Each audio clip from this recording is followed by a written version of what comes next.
आज जे तुम्हाला ऑनलाईन दिसतंय ते उद्याचं सत्य आहे. हो, तुम्ही बघा 2 ते 3 वर्षापूर्वी ज्या गोष्टी तुम्हाला इंस्टाग्रामवरती, युट्यूबवरती किंवा फेसबुकवरती दिसत होत्या, आज ती लोक ब्रँड झालेली आहेत, आज ती लोक नोन झालेली आहेत. ठराविक लोकांना आपण आज ओळखतो. आज तुम्ही आध्यात्मिक दृष्टिकोनातनं जर बघायला गेला तर प्रेमानंदजी महाराज आहेत.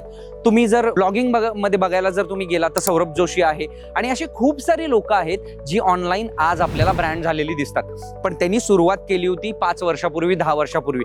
पण आज त्यावेळेला 3G आणि 2Gचं इंटरनेट होतं. आज 5Gच्या जमान्यामध्ये जर तुम्ही ऑनलाईनमध्ये नाही आहात तर तुमचा बिझनेस येत्या काळामध्ये डेड आहात.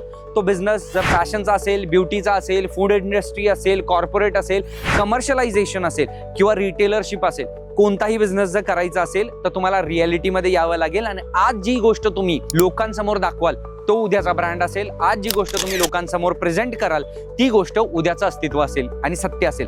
आणि जर समजा तुम्हाला सुद्धा ऑनलाईन यायचं असेल आणि तुम्हाला सुद्धा तुमच्या बिझनेसला सत्य म्हणून लोकांच्या समोर दाखवायचं असेल तर द ब्रँड बिल्डर्सला कॉन्टॅक्ट करा. कारण आम्ही बनवतो तुमचा ब्रँड आणि क्रिएटिव्हली तुम्हाला डेव्हलप करण्यासाठी आम्ही तुम्हाला हेल्प करतो. तर खालील दिलेल्या नंबरवरती कॉन्टॅक्ट करा आणि एक बिझनेस मीटिंग प्लॅन करूया आपण. आणि तुमचा बिझनेस कशा पद्धतीनं स्केल करता येईल, तुमचा बिझनेस अंडरस्टँड करून कशा पद्धतीनं ग्रो करता येईल हे आम्ही तुम्हाला सांगू. आपण नक्कीच भेटू.